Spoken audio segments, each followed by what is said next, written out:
All right, so welcome back to Physical Therapy Private Practice Secrets of the Top 10%. My name is Brian Gallagher. I'm your host. And this week I have a very special guest, Laura Loman, who is, she's just a force to be reckoned with. And I'm going to let her share her story and talk a little bit about herself and what she brings to the table. But we are talking the power of Peds, the power of pediatrics. And as many of you know, for 18 years when I was in private practice, I always did PT, OT speech for children and adults, aquatic therapy, and ultimately incorporated personal fitness training.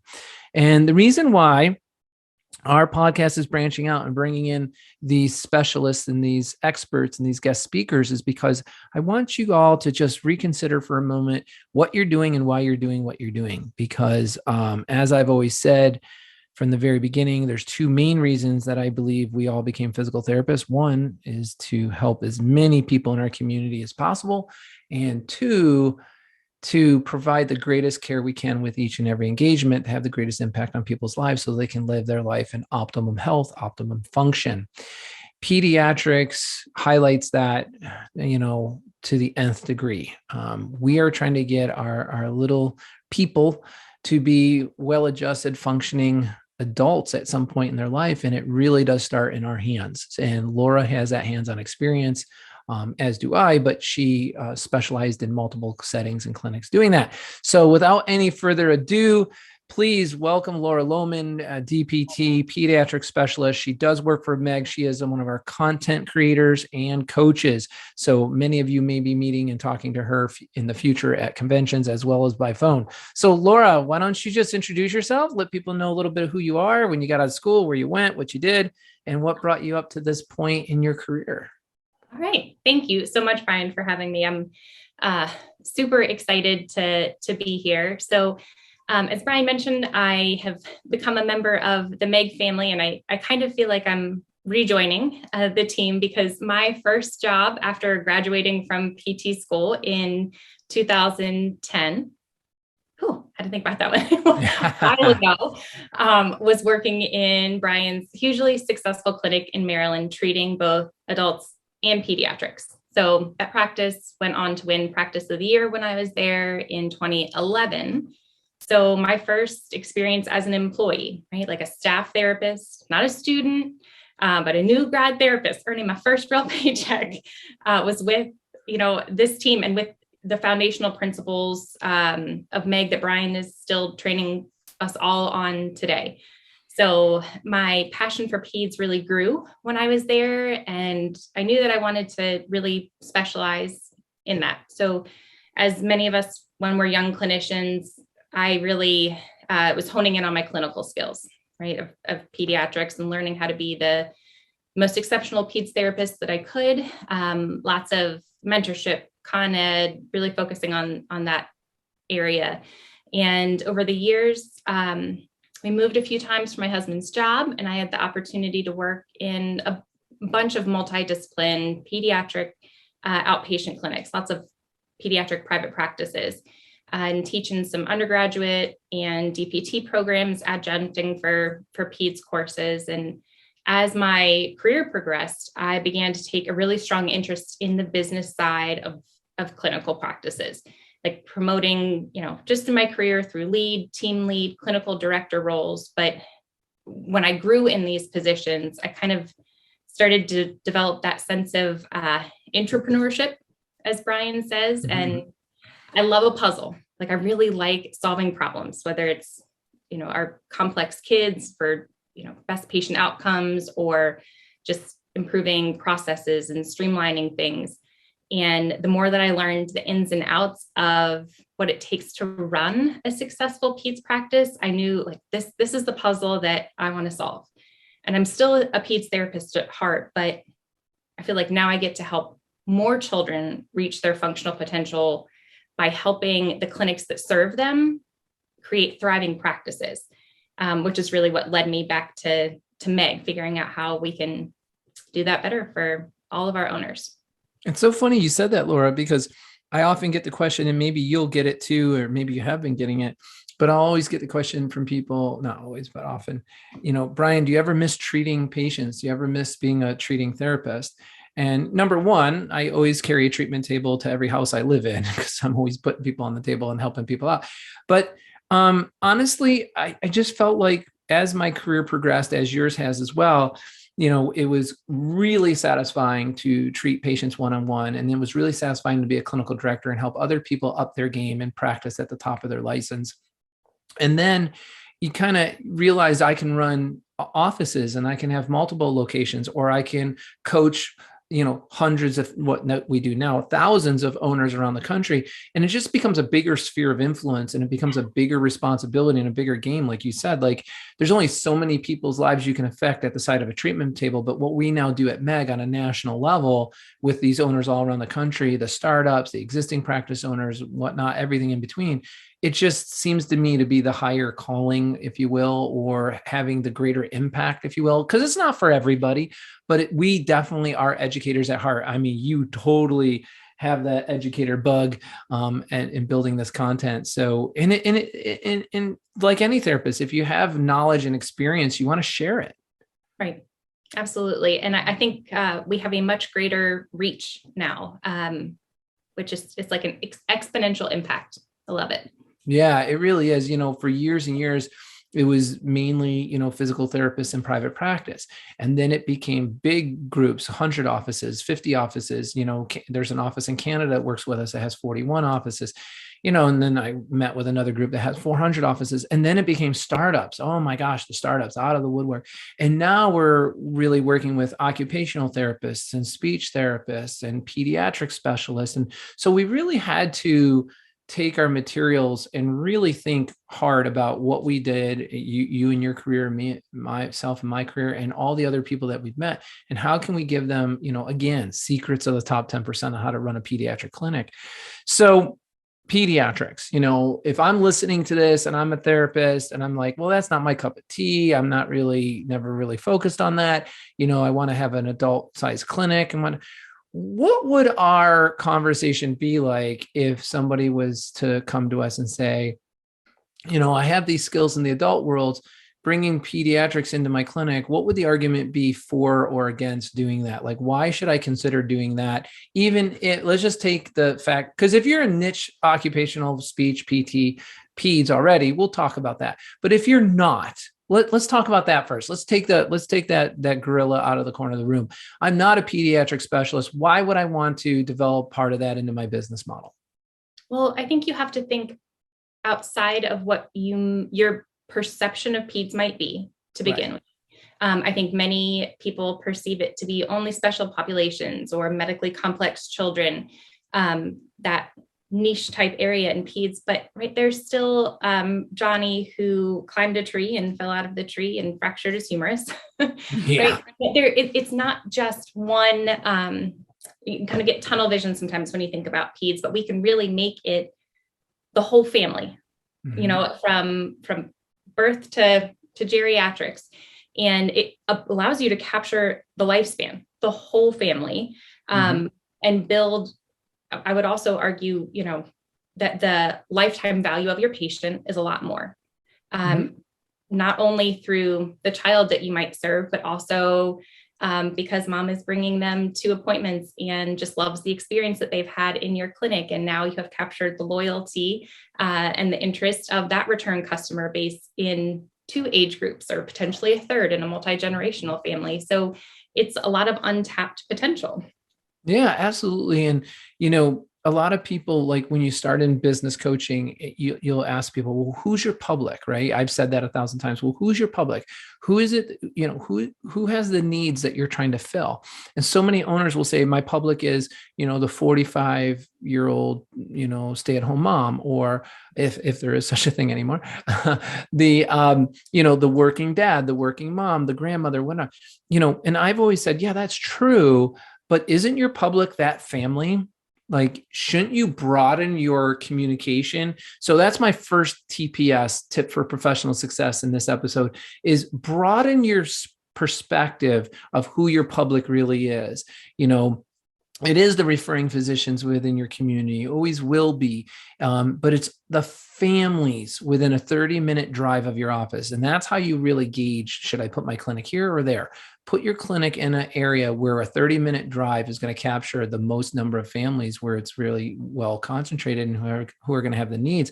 And to Laura's point, if mom brings Sally in who's developmentally delayed and she's DD, let's say, well, her son is sitting in the waiting room and coming and seeing what's going on. She's seeing what's going on. And she's like, oh, I didn't know you had some adult therapists here treating, ridiculous symptoms from the neck or pain and numbness or tingling down the neck.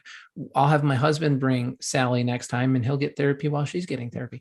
And we see that a lot. I mean, you must have experienced that hands-on yourself when you started working with us, right? Absolutely. And sometimes, the other way, it was mom coming in and Sally was there. And then you read an educational piece of material in the waiting room and realize, oh gosh, maybe this is something that I wasn't aware of initially that, Sally could benefit from, or maybe she is developmentally delayed. I've seen it work in both directions. Duly noted. Very good point. So I guess the message we're trying to share there is, instead of thinking about one patient at a time and servicing them, start thinking about families at a time and servicing them. They all have great needs, especially if you're going to do cash-based businesses, right? A lot of times when we do peds, I find, and Laura, I'd like you to have your experience for people who are, again, we're talking to you, the adult therapist who's got a clinic, and you're thinking about, why would I bring this specialty in? Well, you can bring the specialty in because it could turn into a good cash-based vertical as well. And a lot of that is through creative workshops and educational sessions and things of that nature.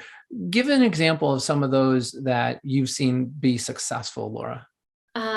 One, I think, in staying with this kind of notion of capturing the whole family, one that I've seen be very successful is a mommy and me class. Right? It's one of kind of a wellness class, but mom will benefit from some postpartum exercises that are delivered with a knowledgeable hand, right? From the expertise that we have as physical therapists, while also being educated and having some guidance on how to facilitate some developmental milestones and movements with their newborn or their infant. That's one that I've seen be widely successful.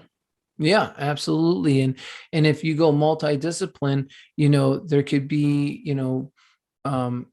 screenings, right? And audits that you do, per se. You could do a handwriting class, right? You could do, little ADL classes for children, for parents to learn about how to appropriately assist and guide in ADLs. And it's just a workshop, and the moms and dads and grandparents can come to it.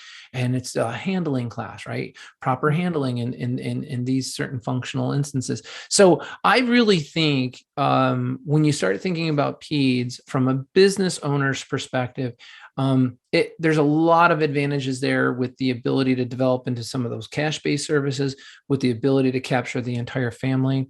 And here's another thing. You don't often see senators and congressmen going to the Hill and lobbying to reduce reimbursement for children, right? That's usually not the fight they're going to fight. So you're pretty stable on the reimbursement for kids. It's usually where it is where it stays. And the thing with children are, you can have a patient and they can be a patient for quite a long time. It's not like, 8 sessions and done, 10 sessions and done. These kids could go 8 or 10 months, and then you transition them to an independent functional program at some point. So the need for the new patient, the next new patient, the next new patient, that pressure kind of goes down. I know my business was 35, 65 in terms of percentage basis, 35 peds, 65 adults. And I found that to be a wonderful balance and wonderful level of success. Working inside that, did you feel that as well, Laura?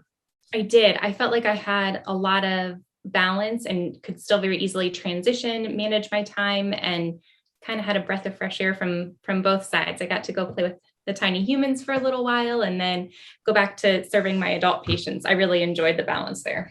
Absolutely. Absolutely. So the power of peds, for those of you who are in the adult world now, looking to diversify, looking to bring in a multidisciplinary approach, this is a wonderful way to do that. And Laura, let's just stick on that theme.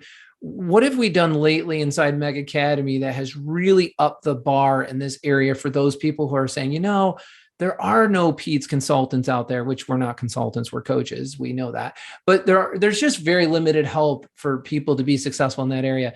I know you've been very instrumental in building out that curriculum. Let's talk about that curriculum a little bit, and then we're going to shift over to those therapists who are just diehard, passionate Peds therapists who want to open a clinic, and we'll help them next. Yeah, I think it's important to note when adding Peds to your practice that there are some unique factors that go into Peds.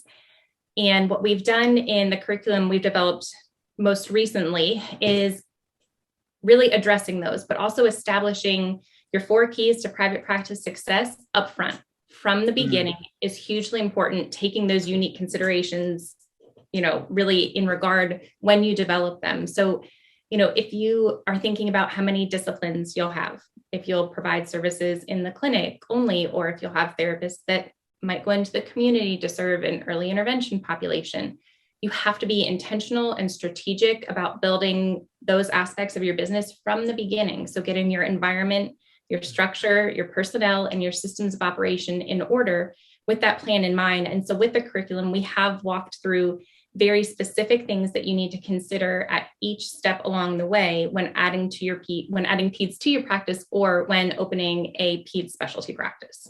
Yeah. And I hope everybody heard that we could say that 3 times over and still not say it enough.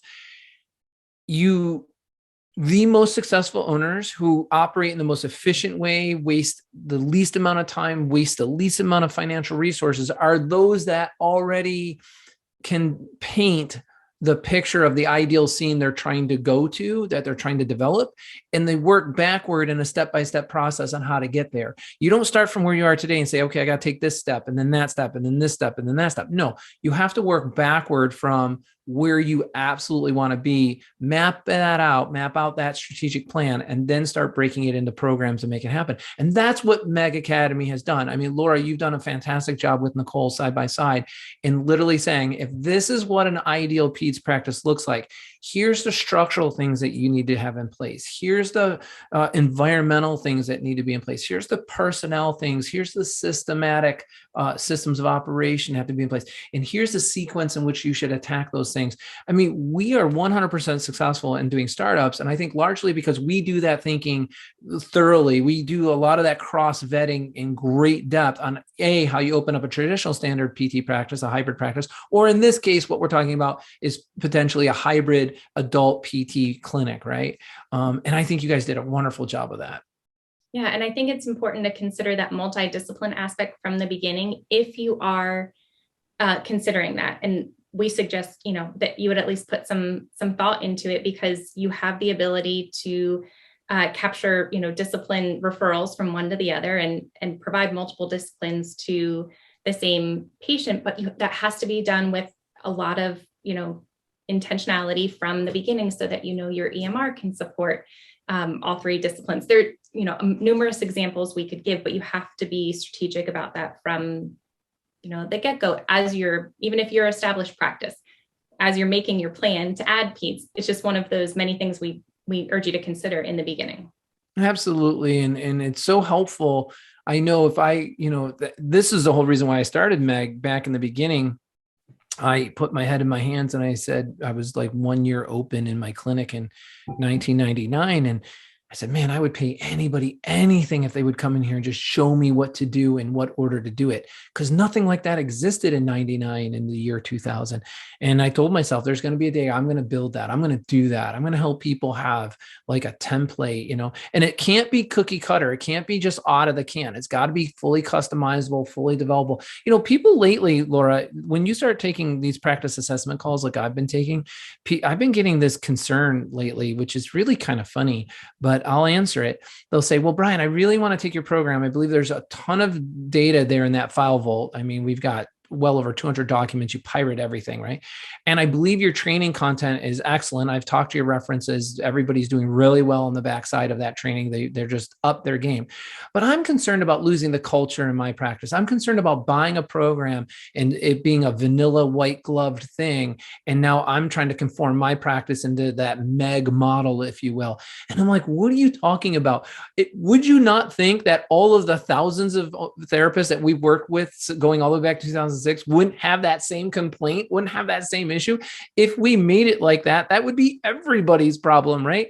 It is so not like that. It is 1000% not like that. It is basic rules and principles and concepts and higher level thinking that you can take and utilize like a primo piece of clay and shape it into the shape that you want it, into the company culture you want to operate under your roof. But there's just so many key elements that go into having a practice that operates in the top 10%. There's just some basic markers. Laura, what did you consciously be aware of when you were building out our Peds program that would allow people this ability to customize and develop so that they wouldn't lose their culture, they wouldn't lose their flavor, their feel, their personality in the development of their practice? I don't know if I'm asking that question right, but it's just so funny to me that people ask it, you know? Yeah, you know what? Your practice is as unique as you are, especially pediatrics. You know, if you're thinking about pediatrics, there's a really good likelihood that you are pretty fun loving and creative, and your practice will reflect that. What we do is provide you with the foundational elements for success.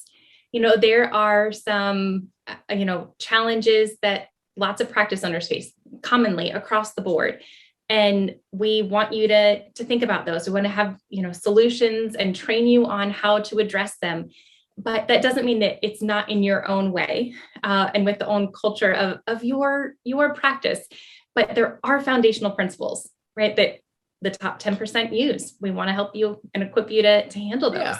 Why should you skin your knees and relearn what's already been learned, right? I can think of two things that, that we can give as examples to this point as well. And I love it, Laura. Your practice is as unique as you are, right? You can make it as unique as you want. But there are some things that you have to know that get woven into every practice in order for it to be compliant, be efficient, C, productive. And with today's crazy workforce, like, how do you deal with this conflict resolution things? I find a lot of people are kind of on the right track, but they're not sure that they are or not. And they need a coach or they need somebody who's been there before to reassure them that, like, you're doing it right. Like, for instance, there are Peds practices out there that experience drop and go, right? Drop and go. Mom and dad pull up, drop them off, and they're gone, right? So we address that, don't we? Didn't we have a whole chapter on that? Yeah, we do. So, right, those are those kind of common elements. It's really frequent that we hear from our owners, and Brian and I have experienced it ourselves.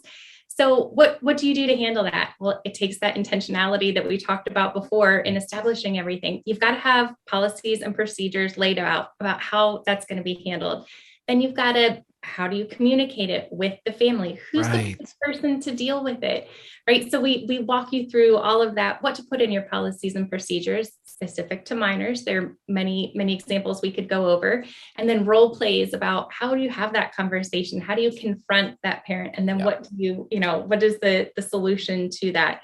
So that's kind of what we mean. Yeah. So you have this drop and go problem. So you have to have the right policy written the right way. You have to have the right person trained and hatted on how to properly communicate and deliver that to the individual so that this doesn't turn into a hot conflict. And it has to be role played so that you see examples of how that's actually administered so that you can replicate it yourself. Another example that I thought of, I told you I could think of two. One was that, like, how do I enforce the right policies? What are the right policies and how do I appropriately communicate them, right? So that was an example of that. But here's one: gamification, right? Gamification. Like, a lot of people haven't even heard the word gamification, but I'm not going to tell you what games you need to put in on a monthly basis, but we're going to give you some top examples of some really successful games that benefit both your patients and your staff to create the culture you want. Right. And, I think it's really, again, take our suggestions that we provide you with and run with them. But it is the overall sense of being, a very fun and engaging and child-friendly environment that families can trust with their young ones. Yeah, exactly. And I always think of just MEG Academy, whether you are doing peds or you're not doing peds, it doesn't really matter. If you come in, you're going to find we're a lot like PT school. There's going to be this education and learning piece, this virtual web-based training that you're going to experience with assignments, quizzes, role plays. Then you're going to go to like a lab section where you have to watch the role plays, replicate it, role play it in your clinic with your people so that it becomes comfortable. It's not unnatural to you. And then you go and you apply it. And then of course, like with anything, we give you all the tools to do it. So I think MEG Academy is not just training, but it's also tools. We equipped you with all those tools. One of the biggest tools is we give you policies and procedures on it. Right. So that gives people a little bit more of an overview of how far reaching we are, how customized we are, how unique it is to use a program like this for both training, onboarding, conflict resolution, professional enhancement and staff retention. I think those are some of the major benefits of our program. But let's talk about one of the other most significant benefits. I'm listening. I'm a pediatric therapist working for a hospital, doing peds. There's a lot of peds that's institutional. It's connected to a medical system or hospital system, or even the school system, right? A lot of peds seems to be connected institutionally. Well, now you want to step out and start your practice. So let's talk to you guys. Let's start talking to that audience. You want to start a peds practice. You want to be successful, whether you're an OT, PT, or speech. Why or what, Laura, this is great from your perspective.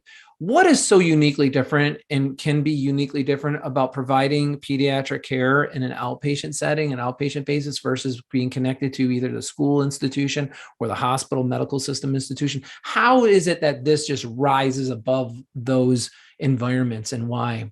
I think it's the autonomy that you have clinically and the quality and even quantity of patient care that you can deliver, and the quality control that you have over that, I think allows you to kind of rise above other institutions.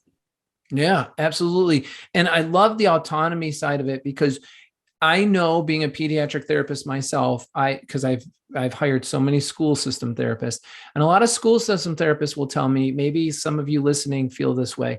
They'll say, it's very frustrating working in that setting because my hands are tied. I'm only allowed to provide the therapeutic care that's rehabilitative to learning.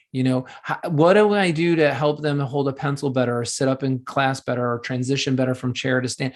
If it impacts learning, that's what goes into my evaluation, and that's the care that I can give. But I can't treat the whole patient. I can't address their abilities in other areas or deficiencies in other areas because it doesn't impede learning. Have you experienced that, Laura? Absolutely. And I think as long as they can access the educational environment, that's really where your goals land. In an outpatient setting, though, you are really maximizing functional potential and able to take not only the family's goals, their functional goals, the ability to participate, but also the child's functional goals. And personally, I know for me, that has been a much larger impact in the sense of accomplishment that I feel when working with a child. Yeah. And, it comes down to basic business. Find a need and fill it. Laura, what is the need that most parents come in and tell you they most need and want when they're enrolling their children in outpatient therapy? It must go well beyond what they're getting at school, right? I think across the board in any discipline, it's got to be participation, right? Participation with the family. And whether that means that we're going on a bike ride with the family and in PT goals, or it's executive functioning and regulation from OT to be able to participate with the family. I think that is the common theme, is whatever it is for that family, they want their child to be able to do it with them and to be included with them. Yep. You're absolutely correct. I mean, I can't tell you how many kids I've taken to the bike path on their Razor scooter and said, we're going to work on balancing. We're going to work on alternate foot coordination. We're going to work on, hip strengthening and quad control on this Razor scooter, as well as direction, visual direction and accurate. I mean, there's just so much you can do, but you can literally go and use your parking lot, use a bike trail, use what the hallway of your office built. I've done that too. Parking garage. I've done that too. So it's really, really fun. The other nice thing about if you're looking to do peds, let's say you have a practice and you're like, yeah, I don't have the space for that, but I have the passion for it. Mobile PT, mobile peds, mobile it out. Let your pediatric therapist get out there in the community and treat in the patient's environment, treat in their natural environment. There's nothing better than having, the pediatric patient really see their level of independence and their level of function grow with their own toys, with their own space, their own navigation throughout their house and home.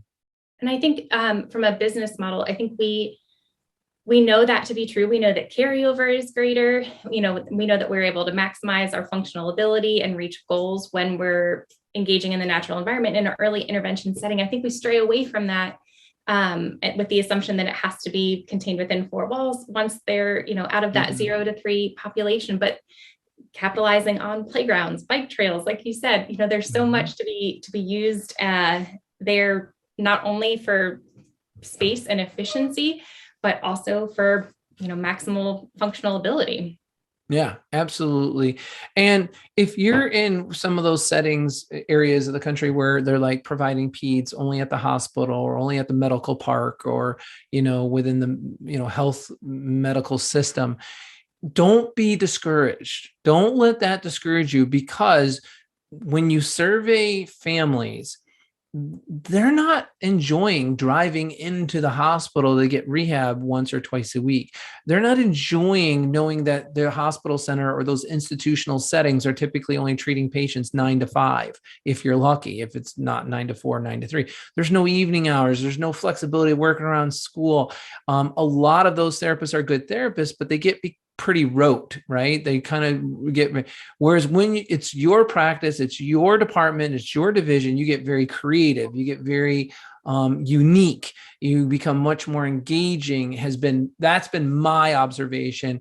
And I find people in the community typically like to support local private practice ownership versus institutional settings. Do you have anything to add to that? Absolutely. And I think they feel the difference.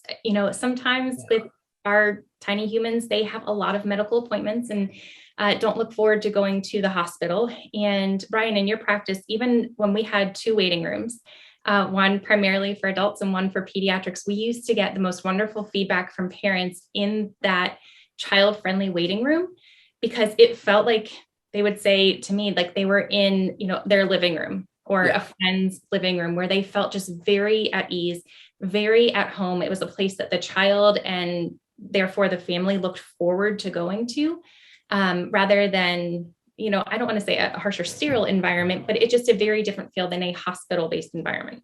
Yeah, I so wanted to de-business wise my environmental experience for my patients when they came in, if they were pediatrics. I really wanted to, de-escalate, if you will, that kind of business sort of.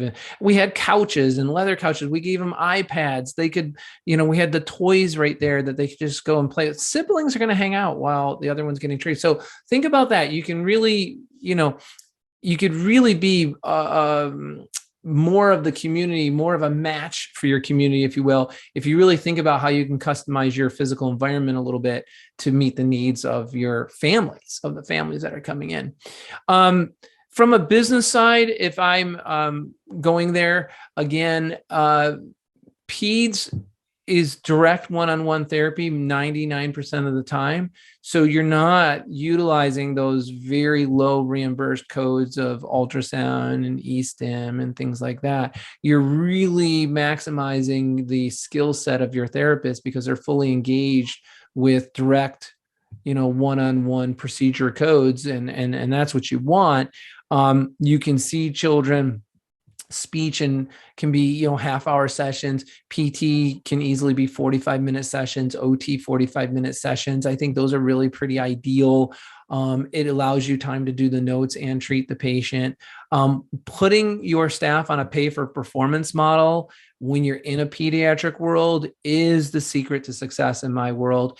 The therapist can make as much money as they want. They're going to be compensated with a base salary plus compensated for quality of care, compensated for clinical efficiency, and compensated for clinical production, the volume of care given with each session. So I think when you start upping your game and your benefit package to encompass that, it's going to be a very happy environment, a very well-balanced exchange and abundance environment, both for the therapist and the practice. So financially, it does work out. But none of us are in therapy to hit home runs and become Bill Gates and millionaires. I shouldn't say a name, I guess, on the podcast, but that's not our goal. Our goal is to just get fairly exchanged for the services we're doing. Do you find that your pediatric therapist experience, Laura, was very rewarding and you felt it was very adequate in terms of its compensation for the work that you did? Yes, without a doubt. Yeah. Yeah. A lot of people tend to criticize like, well, there's no money there, blah, blah, but yeah. Okay, good. So you're not outside of the University of Yahoo treating athletes $3 an hour and, billing buku. Not many people are doing that anyways these days, but those days are done, but you are engaging one-on-one and you can actually help and make a big difference and be fairly compensated for it. Absolutely. Yeah. Good. What should people know if they're sitting there saying, well, I don't know where to get started. I don't know, should I start looking for a space? Should I call MEG first? At what point should you engage MEG? I often get people who engage us too far down the highway. And I'm like, why didn't you call us 3 months ago? That we do all that. Why don't you give people a little bit of a insight as to, call us early, because that's the heavy lifting we want to help you with. Call us early. Yeah. Right. So call and have your free practice assessment with one of us, because we'll say it again, your practice is as unique as you are. When we have the opportunity to speak with you and hear what your passion is, what your goals are, what your hope is, and your vision for your practice, we'll be able to direct you to what first steps are best for you to take. Absolutely. And just to give people a frame of mind, let's say you're a therapist, you're a clinical director, Laura's been there directing a team of clinicians and therapists, and you're like, I could do this. I could go out on my own. I just need some help and guidance. Where do I get started? Call us. You'll get on the phone with Laura or myself or Nicole, and we'll do a practice assessment conversation with you, either by Zoom or by phone. I prefer Zoom because then I can show you the website and I can show you MEG Academy. I can open it up and bring you in. I can literally run you through MEG Academy so you can see the inside. You're not in mystery. And in the course of doing that, let's say you want to move forward. Look, we have options where you can a la carte and buy the Startup Accelerator program or purchase just one-off programs for literally the cost of like one patient start to finish or two patients start to finish. Or you can learn everything you need to know, like an MBA-like. It's not an MBA program, but I like to say it's MBA-like program specifically to running a successful, PT, OT, speech, private practice. And you can have the entire enchilada, all the handouts, all the materials, all the training, all the coaching you need, 24-hour Slack coaching, which is really, to me, the community that you would want to be a part of. And that's going to cost you like the cost of like 13 patients start to finish. So the income you're going to make on 12 or 13 patients pays for your entire training, and you have it forever. You can just keep, renew your primary user license at the end of every 12 months. It's only $750 to renew once a year, and boom, off you go. And you have everything you need, and it continually grows and develops. What do you think, Laura, is the greatest asset or the greatest benefit that people would gain as opposed to just winging it and doing it themselves? Oh my gosh. One thing. I'm going to say two. I think the first is we meet you where you are. Yeah. Right. So no matter where you are in your thought process, your decision-making, or even your practice, if it's established, or maybe you just have your domain name, or maybe, you are in the initial thoughts of your startup practice, we have something for everyone, no matter what phase you're in. And the second is, I don't think you can afford not to. We've done all the guesswork for you. We've done all that deep thought process that Brian was talking about earlier. We've done all that for you, and then we continue to update it. So not only this whole Peds curriculum, which is completely new, but also some of the courses that we have existing, the CEO and executive training, that's getting a complete facelift. Your practice environment, a complete facelift. We are staying ahead of the curve to make sure that you do as well. Yeah, absolutely. And, I have people say, well, I'm on all these Facebook groups and I'm on YouTube and I'm learning as I go and whatnot. Yeah, but you're learning from people who aren't instructors. You're learning from people who are just sharing with you what they did and what worked for them. There's no guarantee that's going to work for you. There's no proven, vetting on those strategies. It just sounds good to you at the moment. So I think one of the greatest benefits of going to a coaching system, an academy like ours, is number one, you're going to have the support of all of us and everyone in our Slack channel community, where you're going to learn from each other. And you're always going to have people to bounce ideas off of, to cross check, like, is your thought process right? Is this right for your environment, your setting? Did you think of this? Did you think of that? It's just so great to have your own built-in editor, if you will. Just think of all the papers you've written. Isn't it nice if somebody could just edit your grammar and all your punctuation, just make sure that your thoughts are there, but now they're in the right contents, they're in the right context for proper application. I think that is great. And then the second thing is, it's our job, like Laura mentioned, it's our job to stay relevant. It's our job to stay ahead of the curve. It's our job to read the journals, read the mags, go to the conferences and bring that new information back to you, because we know you don't have the time to research it. What changed in the reimbursement world? What changed in the billing world? What changed in the personnel world? What's the best way to hire? What's the best way to staff retain the best staff? We have all those strategies and tools in there. The power of Peds is for you to think about the idea that building a practice of adult care is wonderful. Adding Peds to it just makes it that much more wonderful. Starting into the Peds world and just staying a niche practice in Peds is super wonderful, because people are going to know you at that. But here's the last thing I want to just leave everybody with the thought of.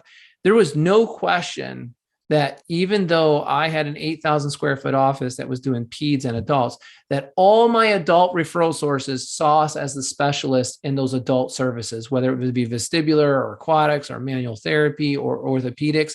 They saw us as specialists in that.